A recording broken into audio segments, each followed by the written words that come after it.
ونستعينه ونستغفره ونعوذ بالله من شرور أنفسنا ومن سيئات أعمالنا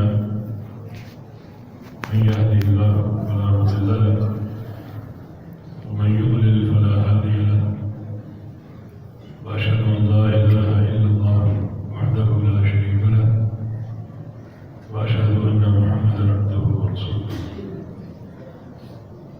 يا أيها الذين آمنوا اتقوا الله حق تقاته ولا تموتن إلا وأنتم مسلمون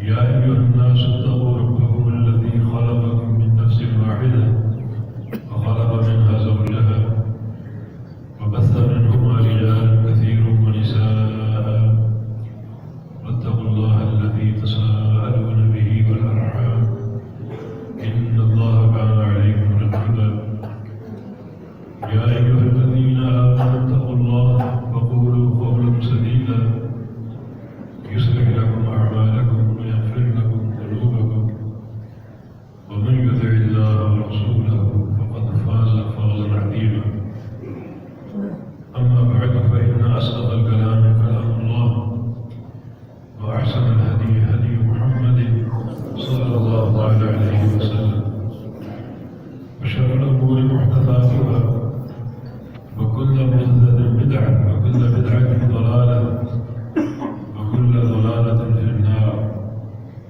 من يطع الله ورسوله فقد رشد واهتدى ومن يعص الله ورسوله فقد ضل وغوى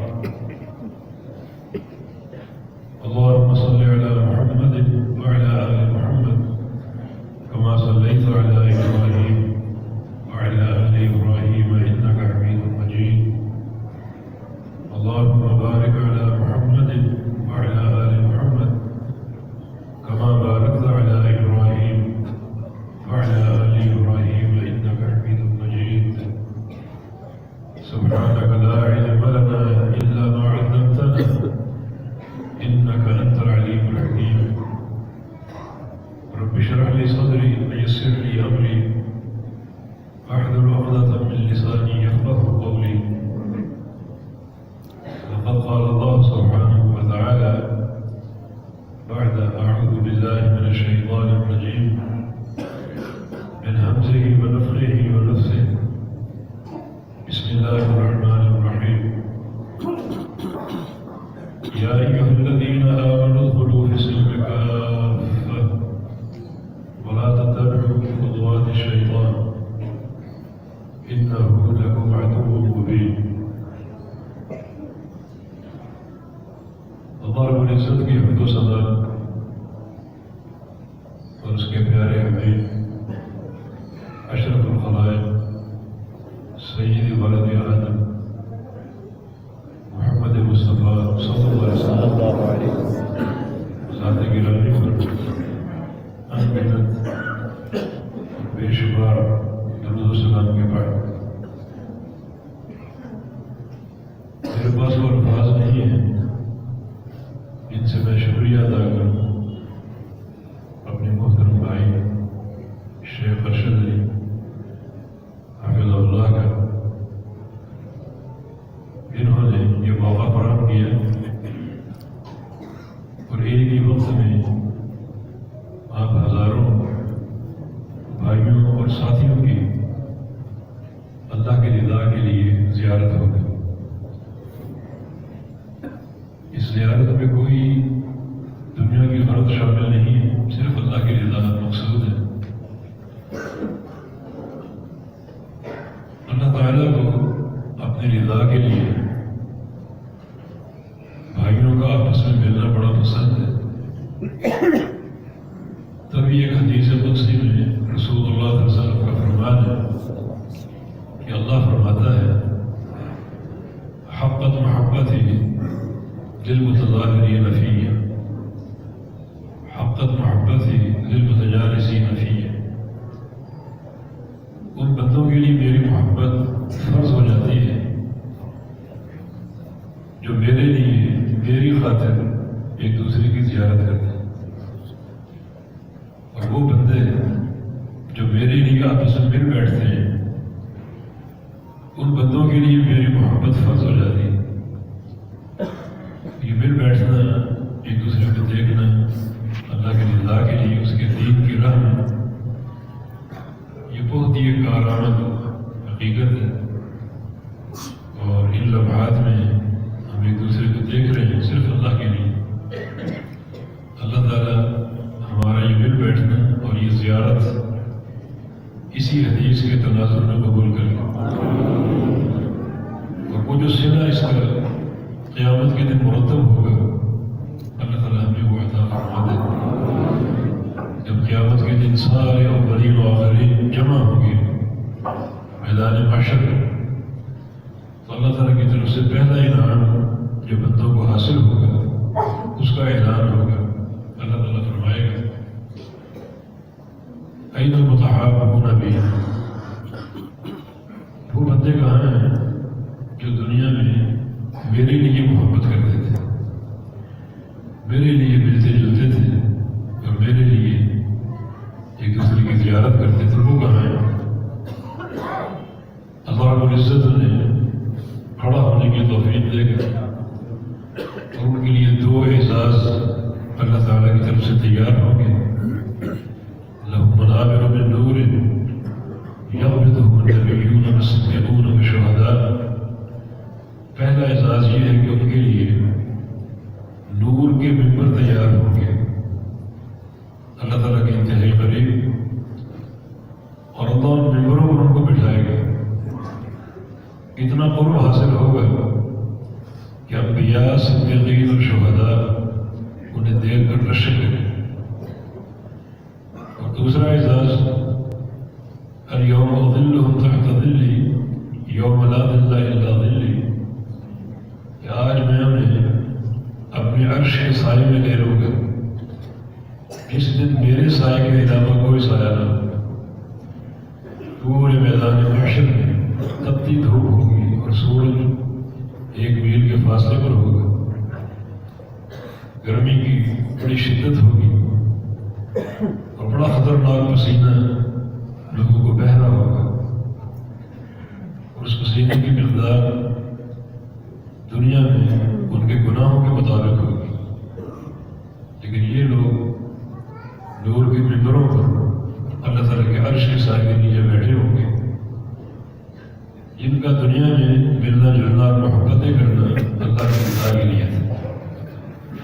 ثلاث من كن فيه وجد بهن حلاوة الإيمان أن يكون الله ورسوله أحب إليه مما سواهما وأن يحب المرء لا يحبه إلا لله وأن يكره أن يعود في الكفر بعدما أنقذه الله كما يكره أن يقذف في النار۔ 3 لوگ ایسے ہیں جو حلاوت ایمانی پا لیتے ہیں، جن کے دلوں کو اللہ تعالیٰ ایمان کی مٹھاس سے بھر دیتا ہے، جو ایمان کی لذت ہے اور سکینت ہے وہ ان کے دلوں میں داخل کر دیتا ہے۔ ایک وہ شخص ہے جو اللہ اور اس کے رسول کو دنیا کی ہر شے سے زیادہ محبوب جانے۔ دوسرا وہ شخص ہے جو لوگوں سے محبت کرے اللہ کے لیے، اس کا میل جول اللہ کے لیے ہو، محبت اللہ کے لیے ہو۔ اور تیسرا وہ شخص ہے جو کفر سے، کفر کے نظام سے اور کفر کی خصائل سے اس قدر باغی ہو، اتنا متنفر ہو، اتنا اسے نفرت آگ میں جانے سے، کون چاہے گا مجھے آگ میں ڈال دیا جائے؟ تو جتنا آگ میں جانے سے نفرت ہے، ایسی ہی نفرت کفر سے ہو، کفر کے علاقوں سے ہو، کفر کے نظام سے ہو، کفر کی ثقافت سے ہو اور کفر کے کلچر سے ہو، تو اللہ تعالیٰ اس انسان کے دل کو بھی حلاوت ایمانی سے سرشار کر دے۔ اللہ تعالیٰ ان محبتوں کو اپنی رضا کے لیے خالص بنائے۔ جو آیت کریمہ آپ نے سنی ہے، اس میں ایک امر ہے اللہ کی طرف سے اور ایک نہیں۔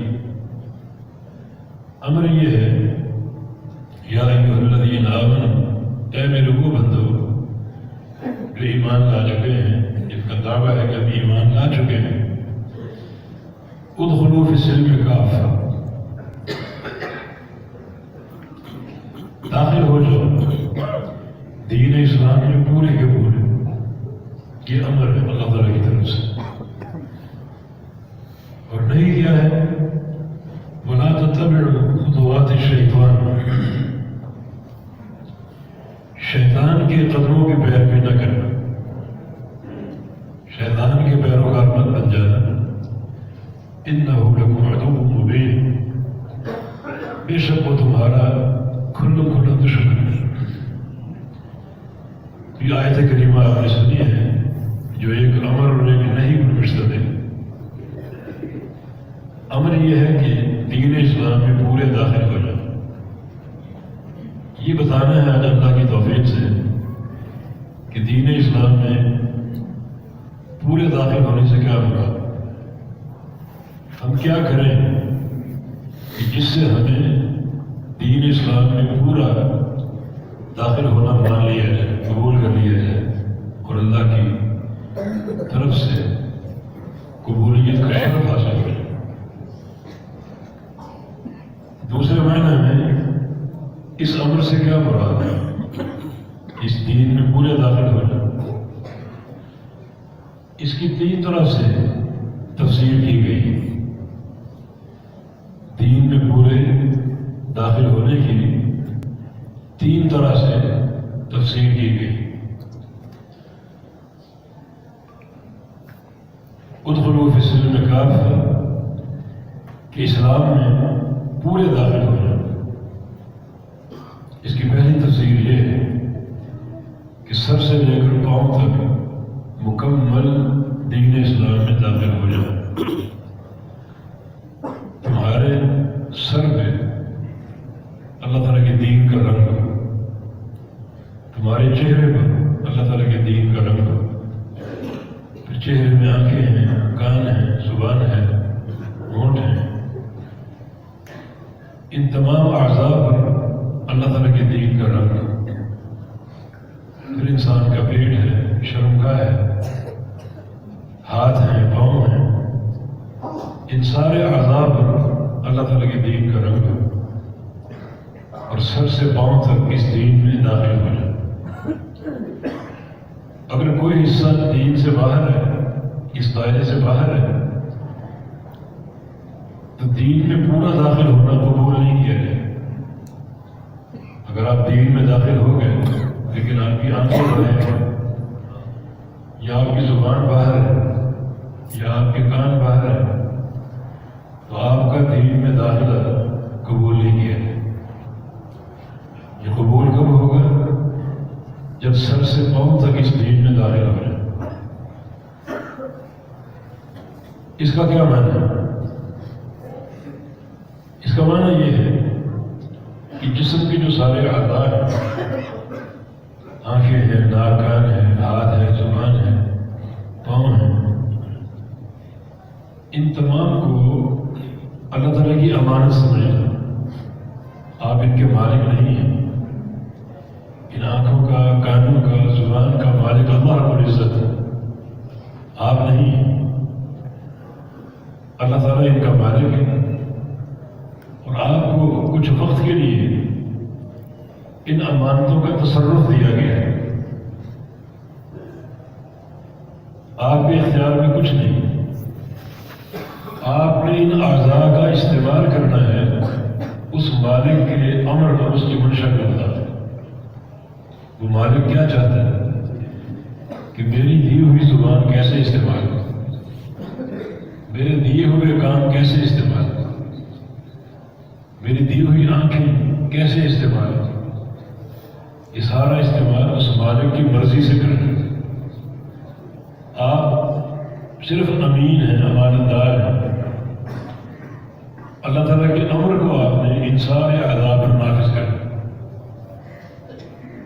اگر سارے اعضاء پر اللہ تعالیٰ کے امر کو نافذ کرنے میں کامیاب ہو گئے تو یہ ادخلوا فی السلم کافہ کی تفسیر ہوئی کہ آپ نے ان سارے اعضاء پر اسلام کا رنگ جما کر اور ان سارے اعضاء کو اسلام کے نور سے آراستہ کر کے اپنے پورے وجود کو، آنکھوں کو، کانوں کو، زبان داخل کریں. اور اگر کسی عضو پر آپ اپنی مرضی قائم کرتے ہیں، آپ سمجھتے ہیں کہ میں اس کا مالک ہوں، اپنی خواہشات کو نافذ کرتے ہیں، وہ عضو آپ کا دین میں داخل نہیں ہو. نتیجتاً ادخلوا فی السلم کافہ، یہ تفسیر ہے وہ ادھوری ہے. مثلا آنکھیں اللہ تعالیٰ ان کا مالک ہے، اور آپ کو یہ آنکھیں بطور امانت دی گئی. ان آنکھوں سے آپ نے کیا دیکھنا ہے اور کیا نہیں دیکھنا. جس چیز کا دیکھنا اللہ چاہتا ہے وہ دیکھیں، اور جس چیز کا دیکھنا اللہ کو ناراض کر رہا ہے وہ نہیں دیکھیں. اگر اللہ کی ناراضگی کی چیز آپ نے دیکھی تو اس کا معنی یہ ہے کہ آپ کی آنکھیں دین اسلام کے دائرے سے باہر ہیں. آپ مکمل طور پہ دین اسلام میں داخل نہیں ہیں. یہ آنکھیں آپ کی نہیں ہیں، یہ آنکھیں اللہ کی دی ہوئی ہیں. ان کا استعمال آپ نے اللہ کی مرضی کے مطابق کر رہے ہیں. کیا ان سے دیکھنا ہے اور کیا نہیں دیکھنا، بڑا سوچ سمجھ کر اقدام کرنا ہے. آپ کے کان ہیں، ان کانوں سے کیا سننا، اللہ کیا چاہتا ہے، کیا چیز سننے میں اللہ کی ناراضگی. کوئی ایسی چیز آپ سنیں جس کے نتیجے میں اللہ رب العزت آپ کے کانوں میں قیامت کے دن پگھلا ہوا تانبا ڈالتا ہے. یہ استعمال اللہ کی رضا کا ہے. موسیقی سنیں، غیبتیں سنیں، چوریاں سنیں، الزام تراشیاں سنیں، ہرگز نہیں. اس کا معنی آپ کے کان جو ہیں ان کا استعمال اللہ کی مرضی کا نہیں ہے، اپنی خواہشات کا. تو آپ کے کان دین اسلام میں داخل نہیں ہے، دین اسلام سے باہر ہے. ادخلوا فی السلم کافہ، دین اسلام میں پورے داخل ہو جب آنکھوں کے ساتھ، کانوں کے ساتھ. آپ کی زبان ہے، اللہ تعالیٰ کیا چاہتا ہے، اس زبان کو کہاں استعمال کرنا ہے اور کیسا استعمال کرنا ہے. اگر یہ زبان اللہ کی رضا کے خلاف چلتی ہے، اگر یہ زبان غیبتیں کرتی اور یہ زبان بے حیائی کے پروگرام پیش کرتی، تو زبان کا استعمال آپ کی اپنی خواہش کا ہے. آپ اس کے مالک پر بیٹھے، مالک تو اللہ رب العزت. وہ کیا چاہتا ہے کہ میری دی ہوئی زبان کو آپ نے کہاں استعمال کرنا ہے، کیسا استعمال کرنا ہے. ایک بار رسول اللہ صلی اللہ علیہ وسلم مسجد میں تشریف لائے، صحابہ کرام کی جماعت بیٹھی ہوئی تھی، ہر طرح کے لوگ تھے.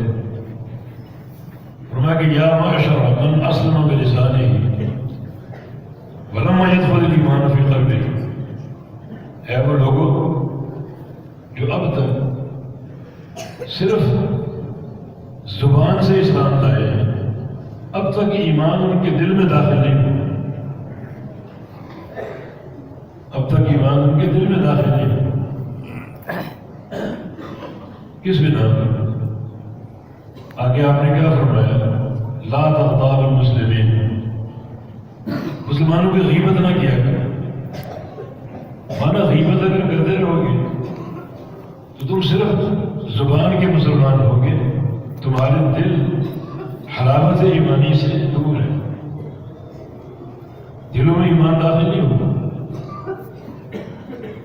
اللہ تعالیٰ کی رضا یہ ہے کہ یہ زبان ان چیزوں میں استعمال ہو جو اللہ تعالیٰ کی منشا کے مطابق. پیارے پیغمبر کی سنت کیا ہے، لا یزال لسانہ رطبا من ذکر اللہ.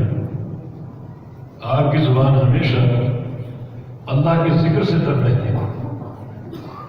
اور ایک حدیث میں آپ سے پوچھا گیا کہ سب سے افضل انسان کون ہے، سب سے افضل مسلمان کون ہے. رسول اللہ صلی اللہ علیہ وسلم نے ارشاد فرمایا، جس کا آخری وقت آئے اور اس کی زبان اللہ کے ذکر سے تر ہو، دنیا کو چھوڑے اللہ تعالیٰ کا ذکر کرتے کرتے، جو زبان کا صحیح مصرف اور صحیح استعمال. کہ استعمال اگر اللہ کی مرضی کے مطابق ہے تو پھر یہ زبان دین اسلام میں داخل ہے، اور اگر یہ زبان آپ کی خواہشات کے تابع ہے، اس نشست میں آپ کو مزہ ہی نہیں آتا جس میں کسی کی غیبت نہ کریں، کسی بھائی کا گوشت نہ کھائیں، کسی کا نمیمہ اور چغلی نہ کریں، کسی پر کوئی بہتان نہ لگائیں، کسی کو کوئی گالی نہ دیں۔ یہ سارے استعمال جو ہیں یہ اللہ تعالیٰ کی منشا کے خلاف ہے۔ میں نے زبان تمہیں دی ہے، نہ یہ گالی بکے، نہ یہ غیبت کرے، نہ یہ چغلی کرے، نہ یہ جان تراشی کرے۔ ان سارے عوارض سے اس زبان کو پاک رکھنا، تب یہ استعمال میری مرضی کا ہوگا۔ آپ قرآن کی تلاوت کریں، اللہ تعالیٰ کا ذکر کریں، کلمہ خیر کہیں، کوئی کلمہ خیر آپ کہہ دیں، کوئی کلمہ خیر، کسی کو نصیحت کر دیں، کسی کو تعلیم دے دیں۔ نبی علیہ السلام کا ارشاد گرامی ہے کہ ان اللہ و ملائکتہ وأهل السماوات والأرض حتى النملة في جحرها وحتى الحوت في الماء ليصلون على معلم الناس الخير۔ اللہ تعالیٰ اور اس کے فرشتے اور سارے آسمانوں والے اور ساری زمینوں والے، حتیٰ کہ دلوں کی چونٹیاں اور پانی کی مچھلیاں، یہ سب کے سب دعا کرتے ہیں اس بندے کے لیے جو کسی اپنے بھائی کو، کسی شخص کو خیر کی تعلیم دیتے ہیں، وہ خیر کی بات کہتے ہیں، وہ نصیحت کرتے ہیں، کلمہ خیر کہتے ہیں۔ اس ایک کلمہ خیر کہنے پر اللہ رب العزت، اللہ تعالیٰ کے فرشتے، آسمانوں کی ساری مخلوق، زمینوں کی ساری مخلوق، حتیٰ کہ چونٹیاں بھی، مچھلیاں بھی اس بندے کے لیے دعائیں خیر کرتے ہیں۔ دیکھیں یہ زبان کا کتنا قابل قدر استعمال ہے۔ ایک نصیحت کر دیں کہ ساری مخلوقات جو ہیں اس بندے کے لیے دعا کرتے ہیں، اور خود اللہ رب العزت بھی ایسے بندے پر رحمت اتارتا ہے، رحمت نازل کرتا ہے۔ اچھا استعمال ہو تو اس کا اچھا صلہ ہے، برا استعمال ہو تو اس کو نفاق تک کہا گیا، اور ایسے انسان کا اسلام میں داخلہ قابل قبول نہیں ہے جب تک جسم کے سارے اعضاء کا صحیح استعمال ہو۔ عمر بھر آپ ان ٹانگوں پر کھڑے ہوتے ہیں، ان ٹانگوں سے چل چل کر کہاں جاتے ہیں؟ اپنے ان مقامات پر غور کرو۔ دنیا میں ہر طرح کی جگہ ہیں، اچھی بھی ہیں، بری بھی ہیں۔ ہم غور کریں کہ یہ ٹانگیں ہماری کہاں کہاں کے لیے اٹھتی ہیں، کہاں کہاں جاتے ہیں؟ مساجد ہیں، مدارس ہیں، علماء ہیں، صالحین ہیں، ان کی زیارت کے لیے جائیں، یہ بڑا قابل قدر استعمال ہے۔ اور اگر برے مقامات کی طرف جائیں، جوئے کھیلتے ہیں، شراب خانے، سینما گھر، یہ ایسے مقامات جہاں شیطان کی دعوت ہوتی ہے، اس کا معنی یہ ہوا کہ یہ ٹانگیں آپ کی اللہ کے دین سے باہر ہے، اللہ کے دین سے خارج ہے۔ بڑا سوچ سمجھ کے استعمال کریں۔ عروہ بن زبیر رحمہ اللہ بہت بڑے تابعی تھے، بہت بڑے تابعی اور محدث تھے۔ ان کی ایک ٹانگ میں زہر بھر گئی، اور طبیب نے یہی روایت دی کہ ٹانگ کو کاٹنا پڑے گا ورنہ یہ زہر آگے سرایت کر جائے گا اور پورے جسم میں پھیل جائے گا۔ چنانچہ ان کی ٹانگ کو کاٹا گیا۔ وہ ٹانگ کاٹنے کا بھی ایک قصہ ہے۔ جب ٹانگ کٹ گئی ان کو خبر دی گئی کہ آپ کی ٹانگ کاٹی جا چکی ہے، اس کو مٹی میں دفن کرنا تھا، تو فرمایا کہ میری ٹانگ مجھے دکھاؤ۔ لوگ ٹانگ لے کر آ گئے، اپنے سامنے اس کو رکھا کہ تو کٹ چکی، مجھ سے جزا ہو چکی، قیامت کی طرح گواہی دینا کہ میں تجھ پر چل کر کبھی کسی نافرمانی کے مقام پر نہیں گیا، تجھ پہ چل کے جب بھی گیا اللہ اس کے رسول کی اطاعت کے مقام پر گیا، تو مجھ سے جدا ہو گئی۔ جب قیامت کے دن تجھے لایا جائے گا میرے سامنے تو گواہی دینا کہ میں تجھ پر چل کر کبھی کسی حرام مقام پر نہیں گیا، کسی ایسے مقام پر نہیں گیا جو اللہ اس کے رسول کی معصیت پر منتجب قائم ہے۔ یہ سب صالحین کی سیرت، جسم کے اعضاء کی امانت کو سمجھتے تھے۔ ہاتھ ہیں، یہ اللہ تعالیٰ کی ایک امانت آپ کو دی گئی، آپ کو تفویض کی گئی۔ ان ہاتھوں کے مالک نہیں، ان ہاتھوں سے آپ نے کیا کرنا ہے؟ صرف وہ کام کرنے ہیں جن کی انجام دہی اللہ تعالیٰ کی مرضی کے مطابق۔ تب یہ ہاتھ دین اسلام میں داخل ہے۔ اور اگر آپ کی خواہش کا استعمال تو پھر ان ہاتھوں پر آپ کی مرضی، یہ دین سے خارج ہے۔ ادخلوا فی السلم کافہ، اسلام میں پورے داخل ہو جائے، جسم کے سارے اعضاء کے ساتھ۔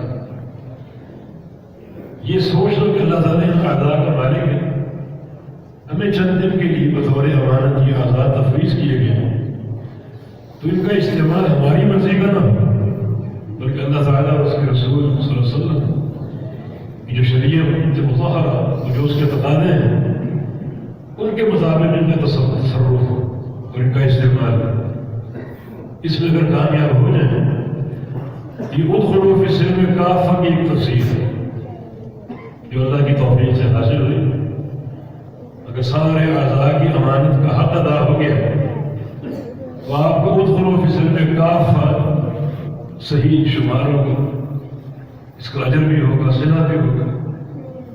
ہر عضو کی استعمال کا الگ ایک ثواب ہے، الگ ایک درجہ ہے جو اللہ تعالیٰ قیامت کے دن عطا فرمائے گا، جس کی کوئی انتہا نہیں ہمارے ذہن میں، کوئی تصور نہیں۔ انسان ان سارے اعضاء کے استعمال کی امانت کو سمجھے اور ان کا حق ادا کرے۔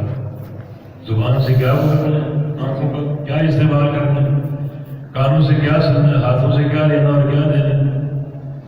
کوئی حرام چیز اگر لے لی، لقمہ حرام اگر پیٹ میں اتار دیا اسی زبان سے، تو بڑی اس کی وعید ہے۔ نبی علیہ السلام کی حدیث ہے، لن يدخل الجنۃ لحم نبت من حرام،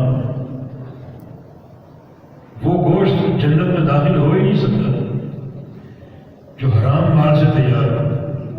سودی کاروبار ہے یا اور خیانتیں اور کاروباری فراڈ، دھوکہ دہی سے آپ نے مال کمایا، وہ جنت میں داخل ہو ہی نہیں سکتا۔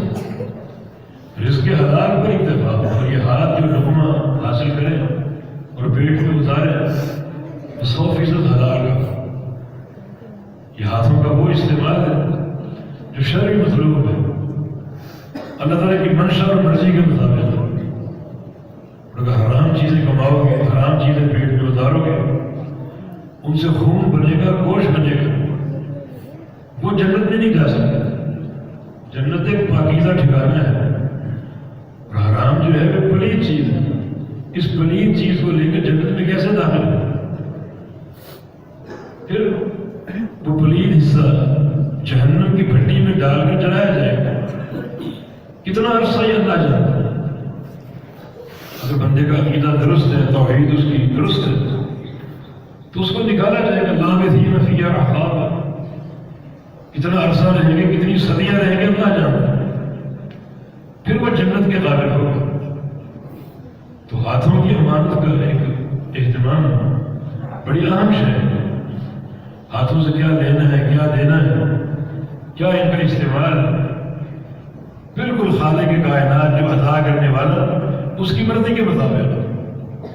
تو یہ ایک تفسیر ہے ادخلوا فی السلم کافہ کی۔ اسلام میں پورے داخل ہو جاؤ، جسم کے سارے اعضاء کے ساتھ، ہر عضو پر دین کا رنگ ہو، ہر عضو پر دین کا نور ہو، دل جو ہے وہ عقیدے کا مرکز ہو، تقویٰ کا مرکز ہو، زہد اور ذلہیت کا مرکز ہو، وہ منفی عوارض نہ ہو، کبر نہ ہو، بدگمانیاں نہ ہو۔ یہ دل کا استعمال ہے، اور ظاہری استعمال جو ہے اللہ اس کے رسول کی مرضی کے مطابق ہو، اس طرح کا زندگی بسر کر جائیں تو ادخلوا فی السلم کافہ کی ایک تفسیر بالکل برمحل ہوگی اور اللہ کے ہاں آپ قبول ہوگی۔ دوسری تفسیر اس کی ادخلوا فی السلم کافہ کی کہ دین اسلام کے 3 اجزاء ہیں۔ علامہ ابن قیم نے ایک تفریح کی ہے، دین اسلام کے 3 اجزاء ہیں، ان 3 اجزاء سے مل کر دین کی عمارت پوری ہوتی ہے۔ مکمل دین ان 3 اجزاء کے ساتھ، ایک ہے عقیدہ، اور دوسرا عمل، اور تیسرا اخلاق۔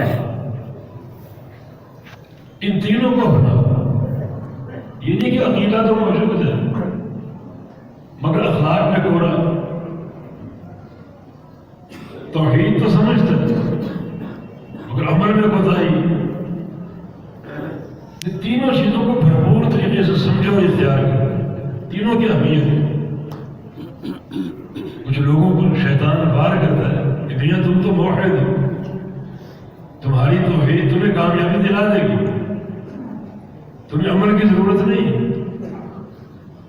عمل کی خاطر اس قدر تھکنے کی ضرورت نہیں ہے۔ اور وہ لوگ اخلاق میں تو بالکل گورے ہوتے ہیں، سمجھتے ہیں کہ توحید ہمیں حاصل ہے اور وہ نجات کا محور۔ یہ شیطان کے وہ بہکاوے ہیں جو انسان کو اپنی لپیٹ میں لے دیتے ہیں اور وہ انسان خسارہ در خسارہ میں داخل ہو جاتا ہے۔ ایمان کی جو مکمل عمارت ہے وہ ان 3 چیزوں کے ساتھ ہے، ایک عقیدہ، دوسرا عمل، اور تیسرا اخلاق۔ ألم تر كيف ضرب الله مثلا كلمة طيبة كشجرة طيبة أصلها ثابت وفرعها في السماء تؤتي أكلها كل حين بإذن ربها۔ تینوں چیزیں اللہ نے پیش کی کہ دین اسلام جو ہے اس کی مثال، جو کلمہ طیبہ لا الہ الا اللہ، اس کی مثال شجرہ طیبہ کسی، ایک عمدہ درخت کسی، یہ کھجور کا درخت ہے، اس میں 3 چیزیں، اصلها ثابت، اس کی جڑیں زمین میں گہری ہوتی، بڑی مضبوط ہوتی، بڑی ٹھوس ہوتی، وفرعها فی السماء، اور اس کا تنا اور اس کی شاخیں آسمان کو پہنچی ہوتی۔ یہ عمل ہے، جڑیں عقیدہ توحید اور اس کی شاخیں اور پتے جو بلندی پر ہیں، یہ عمل ہے۔ اور تؤتی اکلها کل حین، یہ کھجور کا درخت ہر وقت اپنا پھل دیتا ہے اور ہر لمحے کا پھل کھانے کے قابل ہے، کچا ہو تو اس میں مٹھاس ہے، پک کر تیار ہو تو اس میں مٹھاس ہے، اور سوکھ کے چھپارا بن جائے تو اس میں مٹھاس ہے، مٹھاس ہے مٹھاس ہے۔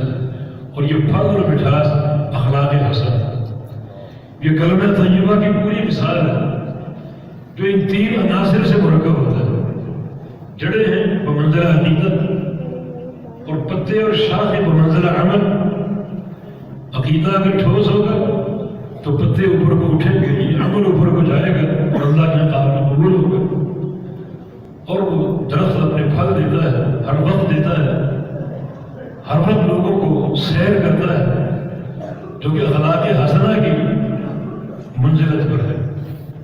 یہ پورا اس کلمہ طیبہ اور دین مطہر اور شریعت مطہرہ کی ایک مثال ہے جو ان 3 چیزوں سے عبارت ہے۔ اس میں مضبوط جڑیں ہیں بمنزلہ عقیدت، پتے اور شاخیں بمنزلہ عمل، اور پھل بمنزلہ اخلاق۔ کوئی چیز اگر نہ ہو تو درخت کی قیمت نہیں ہوتی، مکمل قیمت اس کی ان 3 چیزوں سے شمار ہے، ان 3 چیزوں سے طے۔ تو اسی طرح ادخلوا فی السلم کافہ، اسلام میں پورے داخل ہونے کا معنی یہ ہے کہ عقیدے کے ساتھ، توحید کے ساتھ، ٹھوس ایمان کے ساتھ، پھر عمل صالح کے ساتھ، اور پھر اخلاق حسنہ کے ساتھ اس دین میں داخل ہو۔ اور شیطان کے جھانسے میں مت آئیے جو یہ وار کرتا ہے کہ بس عقیدہ کافی ہے، توحید کافی ہے، زیادہ عمل کے لیے تھکنے کی ضرورت نہیں ہے، واجبی سے عمل کرنا نہیں۔ یہ وہ بہکاوا ابلیس کا بڑا خطرناک ہے۔ تلک الجنۃ التی اورثتموها بما کنتم تعملون، تمہیں قیامت کے دن جنت کی وراثت دی جائے گی تمہارے عمل کی وجہ سے۔ عمل انتہائی اہم ہے۔ قیامت کے دن جو مرحلہ میزان ہوگا اس میں اعمال تولے جائیں گے، اگر اعمال کا ذخیرہ ہوگا تو وزن میں کامیابی ہو۔ نبی علیہ السلام کی حدیث ہے توزن حسنات و سیئات، اس میزان میں نیکیوں اور گناہوں کو تولا جائے گا. ایک پلڑا نیکیوں کا دوسرا گناہوں کو. من رجحت حسناته على سيئاته مثقال حبة خردل دخل الجنة. جس شخص کی نیکیاں گناہوں سے ایک رائی کے دانے کے برابر بڑھ گئی وہ جنت میں داخل ہو گیا. یعنی نیکیوں میں ایک رائی کے دانے کا فرق بھی ملحوظ رکھا جائے. اور اگر کسی کے گناہ نیکیوں سے بڑھ گئے ایک رائی کے دانے کے برابر وہ جہنم میں داخل ہو. اس قدر باریک بینی اور دقت نظر سے انسان کی نیکیوں کو چیک کیا جائے گا, اس کے گناہوں کو چیک کیا جائے گا. ایک ذرے کے فرق کو بھی سامنے لایا جائے. ایک ذرے کا فرق اگر ہوا, نیکیاں بڑھ گئی ایک ذرے کے برابر گناہوں سے, وہ جنتی ہے. اور اگر گناہ بڑھ گئے ایک ذرے کے برابر نیکیوں سے, وہ جہنمی ہے. تو کس قدر عمل کی حالت. ایک شخص رسول اللہ صلی اللہ علیہ وسلم کے پاس آیا اور آ کر کہا کہ آج تو فی جفت الاعراب, یا رسول اللہ صلی اللہ علیہ وسلم میرے دل میں سختی ہے جو عرابیوں کے دل میں ہوتی ہے. بڑا پریشان ہوں, مجھے اس سختی کا علاج چاہیے. یہ دل کی خشونت ہے, دل کی غلظت, سختی, مجھے اس کا علاج چاہیے. کیونکہ نبی علیہ السلام کی حدیث ہے ابعد الناس من اللہ القلب القاسي. اللہ تعالیٰ سے سب سے دور وہ شخص ہے جس کے دل کی زمین سخت ہے, اور اللہ کے قریب وہ انسان جس کے دل کی زمین نرم. یہ سخت اور نرم دل میں کیا فرق ہے؟ بڑا آسان فرق ہے, اور وہ یہ ہے کہ جو دل نصیحت سنے اور فوراً قبول کر لے وہ دل نرم ہے. اس دل میں خشیت ہے, اس دل میں تعلق باللہ ہے. اور جو دل نصیحت سنے اور قبول نہ کرے, گھر مسجد کے پڑوس میں اذانیں سنتا ہے, مسجد میں حاضر ہونے کی توفیق نہیں ہے, اس کے دل میں غلظت ہے, یہ دل اللہ سے دور ہے. تو اس شخص نے کہا مجھے علاج چاہیے اس کا, دل کی سختی کا. یہ دل نرم کیسے ہو, دل کی زمین نرم کیسے ہو. تو رسول اللہ صلی اللہ علیہ وسلم نے ارشاد فرمایا لا تحتقر من المعروف شیئا, کبھی کسی نیکی کو حقیر نہ جان. جو نیکی سامنے ہے, چھوٹی ہو بڑی ہو, یہ مت سوچنا کہ یہ نیکی میرے لیور کی نہیں ہے, چھوٹی سی نیکی میں کیا کروں اس کو کر گزرو اللہ کی رضا کے لیے. اس طرح کی نیکیاں کرتے جاؤ گے تو اللہ رب العزت تمہارے دل کو نرم کر دے گا. تو دل کی نرمی میں اعمال کا کردار ہے, عمل صالح کا کردار ہے.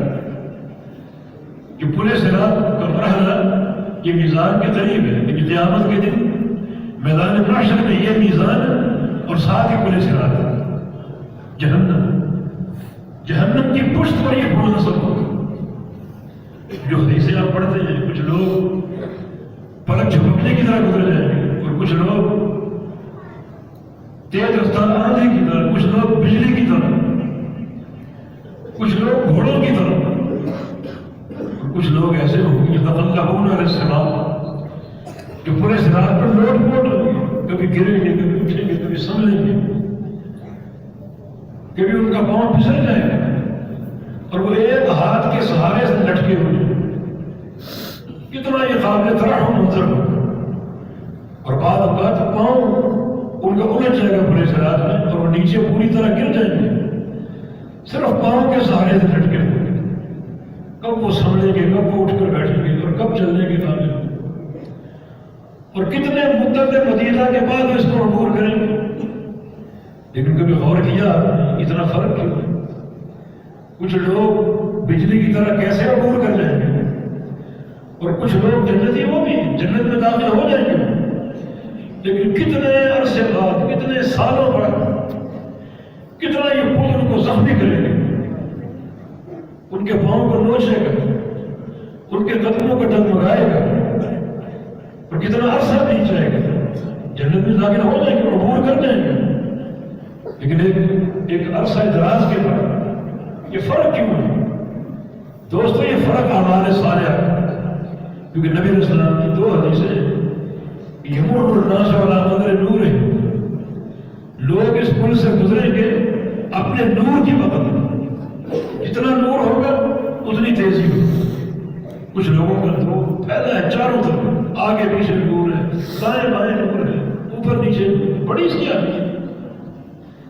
تو پیارے پیغمبر محمد رسول اللہ صلی اللہ علیہ وسلم اللہ تعالیٰ سے روزانہ اسی قسم کے نور کی استدعا کیا کرتے تھے، سوال کیا فجر کی سنتوں کے بعد آپ کی دعا اللہم اجعل فی قلبی نورا وفی سمعی نورا وفی بصری نورا وفوقی نورا وتحتی نورا وعن یمینی نورا وعن شمالی نورا وامامی نورا وخلفی نورا واجعل لی نورا واجعل لی نورا.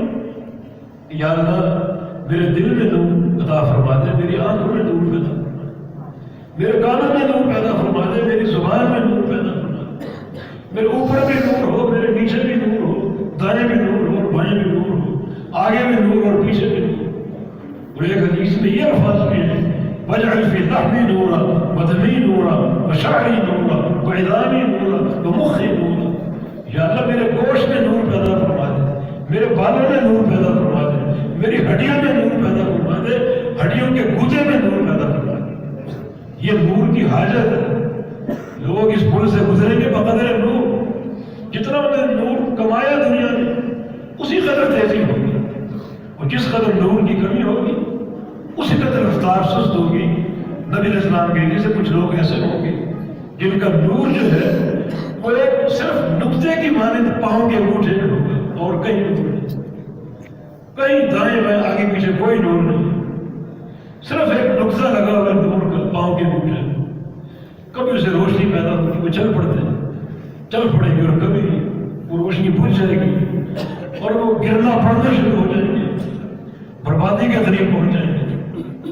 اب یہ نور کیسے حاصل ہوتا ہے؟ ایک اور حدیث میں تشریح ہے نبی علیہ السلام کا ارشاد گرامی کہ یمر الناس علی قدر اعمالہم، کہ لوگوں کا پورے صراط سے گزرنا بقدر اعمال ہوگا. جتنے اعمال ہوں گے، جتنی نیکیاں ہوں گی اتنی تیزی ہوگی. معنی یہ نور جو ہے بقدر اعمال، کسی کا نور آگے پیچھے پھیلا ہوا ہے اور وہ تیزی کی طرح رواں دوائیں جنت کی طرف پولیس رات کو عبور کرنے کے لیے. اور وہ نور اعمال کا ہے. عمل کی اہمیت کم نہیں ہے، اس کو کم نہ سمجھو. یہ شیطان کا جھانسا ہے کہ تم موحد ہو، تمہیں زیادہ عمل کی کیا ضرورت ہے، تمہاری توحید کافی ہے اخروی نجات کے لیے. لیکن توحید اگر ہو، راسخ ہو، صحیح اور درست ہو، اللہ کو پسند آ جائے تو پھر بھی وہ بندہ اللہ کی مشیت کے تحت اللہ تعالیٰ چاہے تو اس کی توحید کی برکت سے اسے بخش دے، بغیر عذاب کے جنت کا داخلہ دے دے. لیکن اگر وہ چاہے تو توحید تو ہے مگر گناہ بھی ہے، اعمال صالحہ کی کمی بھی ہے، تو اللہ تعالیٰ گناہوں کی سزا دے دے، جہنم میں داخل کر دے. پھر اس سزا کتنا عرصہ ہوگی کوئی اس کی مقدار متعین نہیں ہے.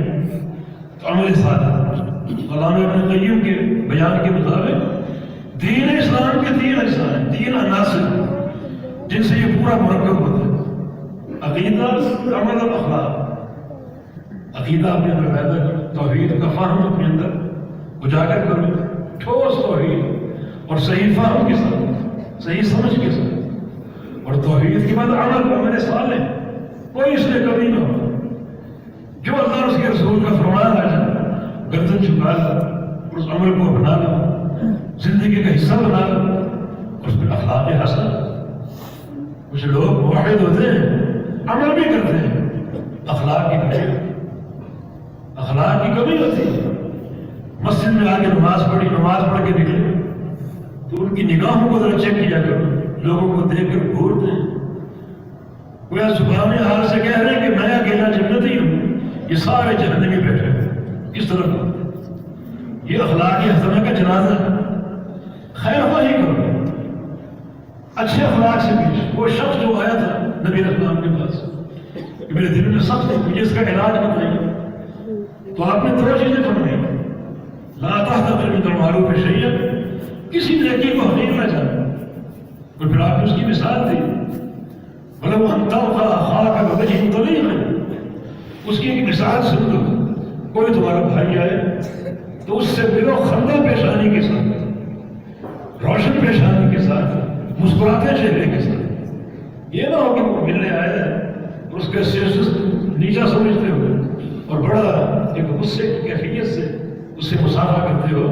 یہ نہ ہو، بلکہ خندہ پیشانی سے ملتے، مسکرا کر ملتے، اچھے چہرے کے ساتھ ملتے۔ یہ اخلاق حسنہ کی مثال ہے۔ تو اس کو پوری طرح درویکار نہ، اخلاقیت واس سے کوئے نہ بنے کہ میرے پاس عقیدہ ہے، عمل ہے، میں نمازی ہوں، حاجی ہوں، تو اخلاق کی کیا ضرورت ہے؟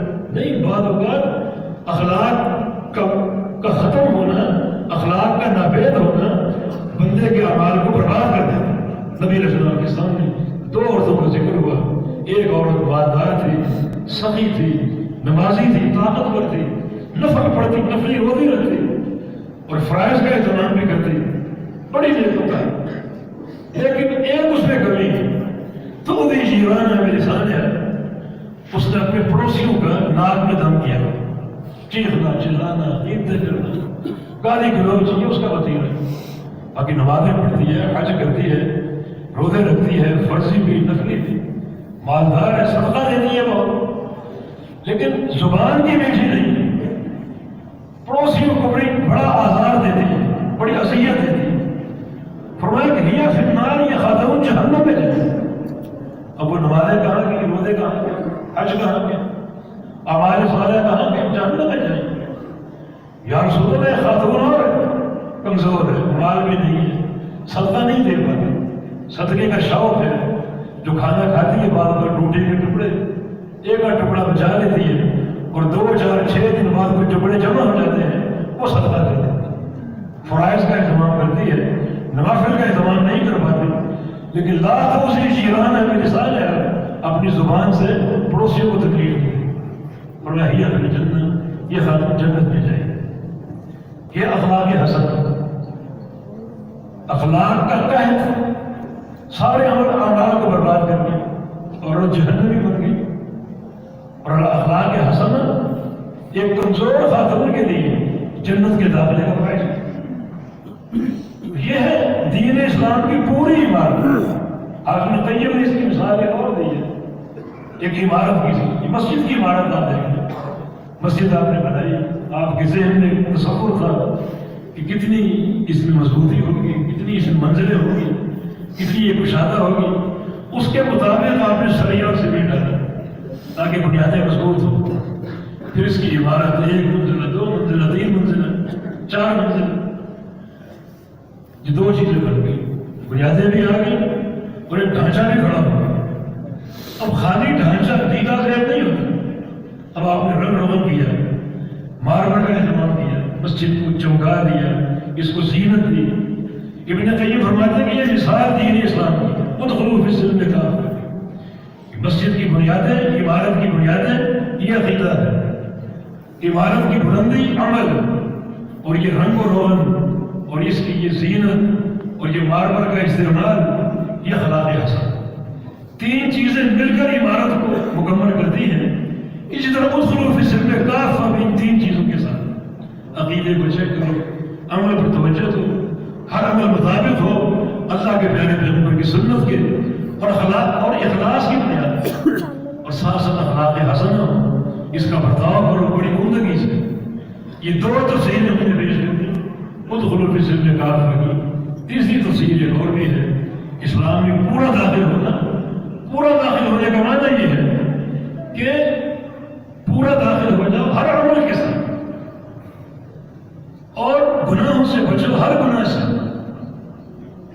ہم نے ایک معیار بنا رکھا ہے، کوئی عمل ایسا ہے جو ہماری طبیعت کے مطابق ہوتے ہیں وہ ہم کرتے ہیں، اور کچھ عمل ایسے ہوتے ہیں جو طبیعت کے خلاف نہیں ہوتے ہیں، طبیعت کے خلاف ہوتے ہیں، وہ ہم چھوڑتے ہیں۔ کتنے لوگ ایسے ہیں راتوں کو تہجد پڑھتے ہوں گے، لیکن دن کو باہر نکلیں گے، بازار جائیں گے، ان کی نگاہیں محفوظ نہیں ہوں گی۔ نہیں، ادخلوا فی السلم کافہ، اسلام میں پورے آ جاؤ، مکمل طور پر عمل، پورے عمل کے ساتھ۔ کسی لوگ ایسے نمازی ہیں، حاجی ہیں، دن میں غیبتیں کرتے کرتے، کتنے لوگ ایسے نمازیں پڑھتے ہیں، ان کے کانوں کا معاملہ محفوظ نہیں۔ یہ پورے کے پورے داخل ہوتے ہیں۔ جو عمل آپ کے مزاج کے موافق ہے وہ عمل بھی کرو، اور جو عمل آپ کی مزاج کے خلاف ہے وہ عمل بھی کرو۔ کچھ لوگ نمازی ہوتے ہیں، دل کے فقیر ہوتے، صدقہ نہیں نہیں نمازوں کے ساتھ صدقے کے ساتھ ہر عمل کے ساتھ دین میں داخل ہو۔ اس طرح گناہوں کا معاملہ ہے، کچھ گناہ ایسے ہیں جنہیں ہماری فطرت قبول کرتی ہے، انہیں چھوڑنے پر آمادہ نہیں، اور کچھ گناہ ایسے ہیں جو ہماری فطرت سے میل نہیں کھاتے، ان سے ہم توبہ کر لیں۔ یہ توبہ تو نصوح ہے، پوری توبہ، مکمل توبہ ہر گناہ سے۔ جو گناہ آپ کی فطرت سے مذاکرت رکھتے ہیں ان سے بھی توبہ کرو، اور جو گناہ آپ کی فطرت سے مخالفت رکھتے ہیں ان سے بھی توبہ کرو۔ توبہ تو نصوح ہے۔ یہ ایک تفسیر ہے ادخلوا فی السلم کافہ کی، کہ ہر عمل کے ساتھ دین میں داخل ہو جاؤ، وہ آپ کی طبیعت کو پسند ہو یا نہ ہو۔ ہر گناہ کو چھوڑ کر دین میں داخل ہو جاؤ، وہ گناہ آپ کی فطرت کے مطابق ہو یا فطرت کے مخالف۔ یہ توبہ نصوحہ بھی ہے، ادخلوا فی السلم کافہ ہے۔ اور آگے جو نہیں ہے وَلَا تَتَّبِعُوا خُطُوَاتِ الشَّيْطَانِ، شیطان کے قدموں کی پیروی مت کرنا، إِنَّهُ لَكُمْ عَدُوٌّ مُّبِينٌ، وہ تمہارا کھلا بڑا دشمن ہے۔ تفصیل کا وقت نہیں رہا، بس شیطان کے برگلانے کے دو جال ہیں۔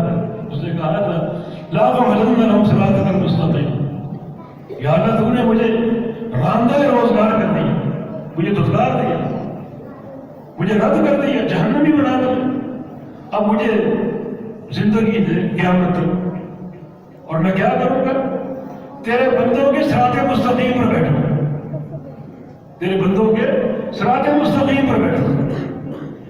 اس کی جو طریقے واردات وہ دو چیزیں، صراط مستقیم پر بیٹھ کر کیا کرے گا؟ کچھ کو روکے گا، مت چلو، نمازیں مت پڑھو، روزے مت رکھو۔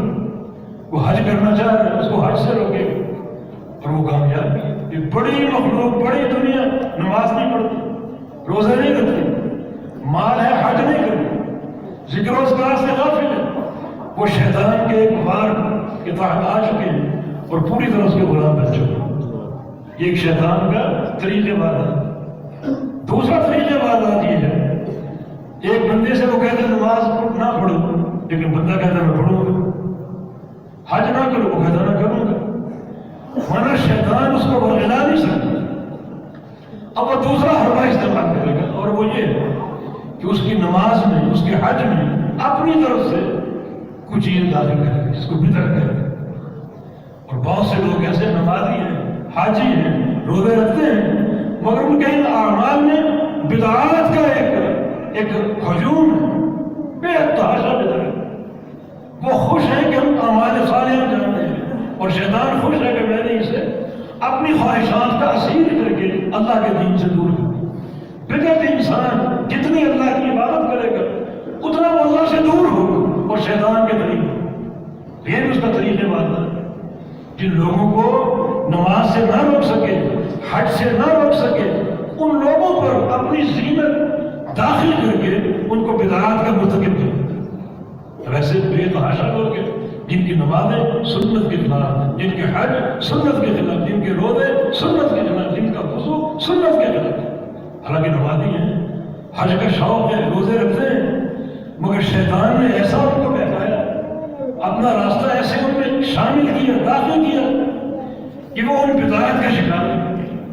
اور بدعات کو شیطان سجا کر پیش کرتا، سجا کر وہ خوش ہے، ہم تو بے تحاشا عمل کرتے، لیکن نہیں، ان کے اعمال میں شیطان کی اضافے، اس کی ملاوٹیں شامل ہیں، اس کی زینتیں شامل ہیں، جس کا ان کو احساس نہیں ہوتا۔